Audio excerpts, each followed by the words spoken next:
Hi, good morning, everyone. I'm Maggie McCauley. I'm the executive director of the Peaceful Project. I'm also a facilitator, a course leader, and coach for Your Infinite Life Training and Coaching Company. And I'm the owner of Wholehearted Parenting. So I'm very happy to be with you again today. And our topic for today is how to return to purpose and how to create a statement of guiding principles. Uh, this topic really reminds me of Simon Sinek's book called Start with Why. And he talks in there about people who inspire us. So think for a minute about someone who really inspires you. For me, I'm going to think about the person that comes to mind is Martin Luther King. And those people who inspire us are so attuned to their why. If you think of the speeches that Martin Luther King gave, his heart was always connected to his why. His speeches were so inspiring because they were about his why. And if you think of the people that who inspire you, think about how attuned they are to their why, to their purpose. So I'll use their why and their purpose interchangeably.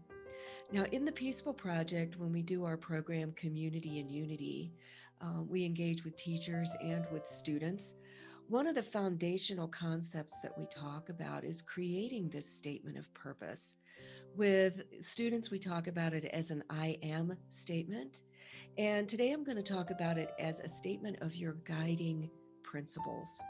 Having a statement of your guiding principles will be so supportive to you. If you're entering into a sensitive or a crucial conversation with someone, it could be someone in your immediate family, it could be with a parent of one of your students, it could be with a principal in your school. If you are in tune or attuned with your guiding principles, then going into that conversation you will feel so much more supported and secure, more confident, more grounded, and more in tune with your own heart. It will make those crucial conversations so much more meaningful. You'll communicate from a different space. Having a guiding set of principles or a statement of your guiding principles will also assist you if there are upsets in your life, if big feelings come up for you, um, if there's any kind of transition that you're involved in. And that includes doing things for the first time, which it can be so challenging, those first times of doing things. Think about the first day of school and teaching virtually and how different everything felt. Having your guiding principles can assist you in those kinds of situations as well. And so, um, I'm going to talk to you about how to do that, and it's so easy. Um, so, one way to do that is to think of someone who inspires you. It could be the same person you thought of a few moments ago, it could be somebody different. I find this a very smooth way to do this. And so, if you think of that person who inspires you, think of 4 characteristics about them that you admire. Now, this inspirational person, could be someone in your family. It could be someone you've worked with, someone you're working with now. It could even be a fictional character in a book. It could be a historical figure. They could be living or not. Just someone that comes to mind for you when you think of inspiration, someone you might like to be like. And so on a piece of paper, if you'd write down that person's name and you'd write down 4 characteristics about them that you admire. And I'm going to give you now some characteristics. You may think of many others. And just to kind of spark this and get your thoughts going, all of these characteristics are right here behind me on this poster from the Peaceful Project. And we do use this in the schools when we go in for community and unity. So here are some ideas for you to think about today: artistic, peaceful, thankful, loving, truthful, responsible, a good student, a good teacher, talented, smart, persistent, reliable, creative, funny, supportive, bold, happy, athletic, likable, caring, flexible, valuable, inspiring, grateful, helpful, courageous, a good listener, patient, beautiful, determined, calm, strong, joyful, a good friend, powerful, assertive, handsome, a leader, lovable, a good learner, generous, fun, empowering, genuine, spiritual, supportive, cooperative, respectful, confident.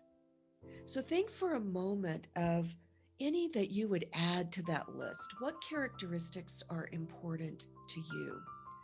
Because the other way to do this is to just think of 4 characteristics that are important to you.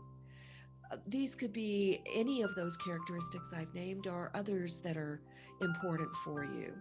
And what you can do there is think of 3, either of the person who you are inspired by or those characteristics that you would just like to embody. um, Make 3 of them ones that you're pretty adept at right now, but make at least one of them, maybe 2 one or ones that you would like to get so much better at. um, so in thinking of these, please write them down. And if you would please write down I am, and then those 4 characteristics. We like to keep it at around 4 because over 4 is kind of unmanageable.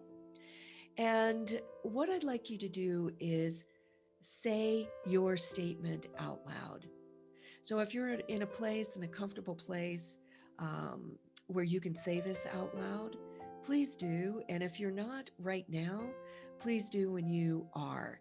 So say your I am. It could be I am generous, calm, and loving. Whatever your words are, say those out loud. And notice how it feels when you say them.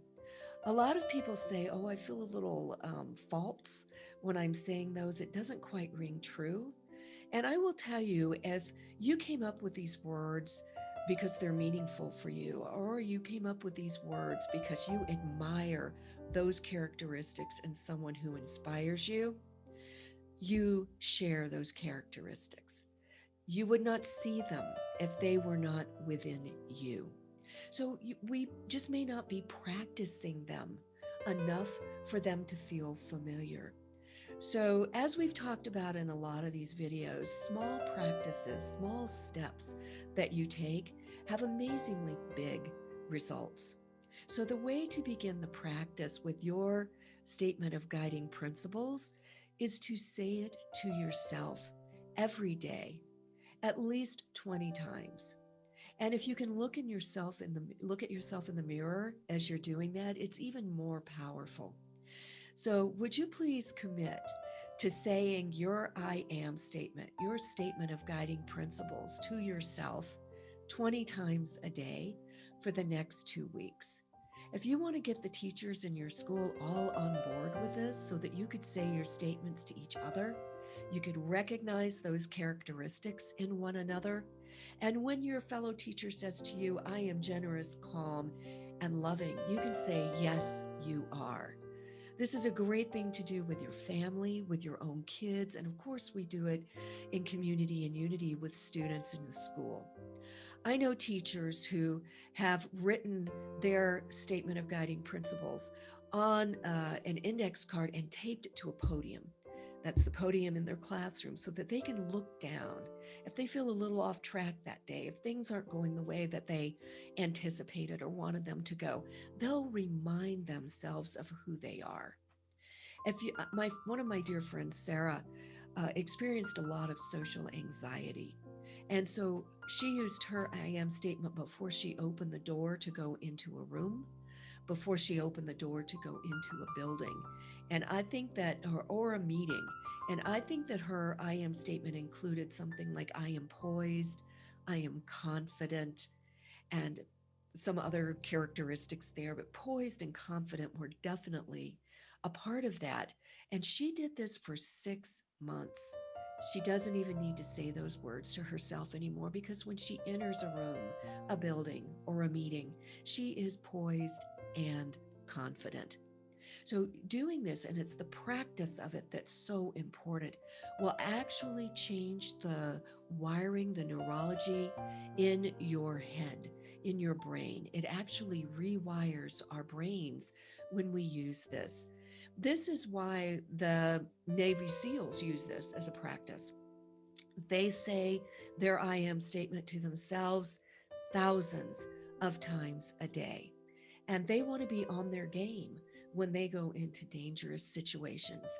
Their lives depend on them being brave and active and whatever they choose to really empower themselves to handle themselves well in the situations that they go into. So it is the practice of it. It's the saying of it to ourselves. It's the saying of it to our colleagues, our family and friends, where they can respond with, yes, you are. That really changes our wiring. And it will change the way you feel when you say it. It will feel different in your body. It will feel more familiar. You'll be saying to yourself, yes, I am, those things that you wrote down. You will find when you enter those sensitive conversations, if you use this before you go into that conversation, you will enter confidently or calmly or lovingly or patiently, whatever the value or characteristic that's important to you.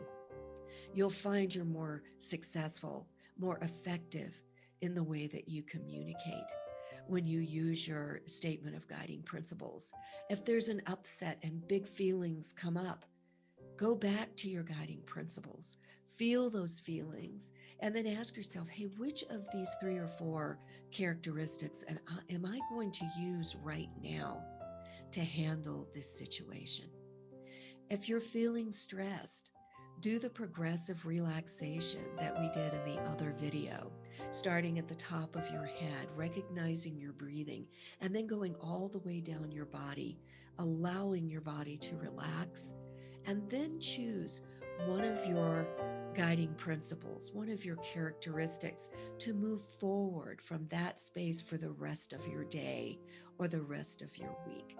Use your characteristics as a guide so that you are clear in who you are, because those characteristics are indeed who you are. After 6 weeks or so, if there are any words that you'd like to switch out, if you find, oh, this one is really flowing and feels so very natural now, switch it out. Switch out all of them if you feel like you've practiced them to the point where you've embodied them. And then bring in 3 or 4 more. This is an ongoing practice that you can do that really will assist you in your life. And I find it so helpful in classrooms, in families, with your friends. So have fun with it. Have fun with your guiding principles. It's a lifelong practice that you can engage with beginning right now. Remember, too, that it is the practice of it. And I have friends who write their I am statements down on Post-it notes and just put it everywhere. If you're stopped at a stop sign or a stoplight, going somewhere, use that opportunity to say those words to yourself. So have a great time with it. And thanks again for the opportunity to be with you. If you're interested in reading more about why, Simon Sinek's book is a great resource. Start with why. So talk to you next time. Have a great week. Bye.